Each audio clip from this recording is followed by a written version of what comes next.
Ito pala guys yung battery na ang daming nagtatanong kung magkano. Napakabigat. So, LiPo4 to guys na battery. Ito yung kanyang battery terminal. Meron siyang 120 Ah na LiPo4 battery. At meron siyang 12.8 volts. So, siguro, nasa 1,500 watts ang kanyang full capacity.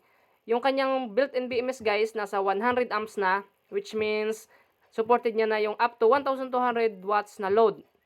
And depende pa rin yung guys kung kaya ng inyong inverter. Meron naman siya ditong voltmeter. Pwede nyo makita yung inyong battery percentage and also yung kanyang battery voltage. 13.5 volts. Full charge yan. At kung gusto nyo siyang i-charge via solar, dito nyo lang ikabit guys. Connected sa solar charge controller. Tapos inverter pwede nyo rin dyan ilagay. May handle na rin siya na pwede nyong gamitin or dalhin kung saan nyo pwedeng ilagay. Yan.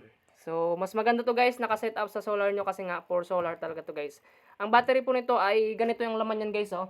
Prismatic, 4 na cell with BMS guys. Parang ganyan. Pero hindi siya ganyong brand. Tapos, ano siya guys? Nang bago rin syempre. Ang ganitong battery ay tumatagal ng 10 years or 4,000 cycles. So, 80% ang kanyang DOD.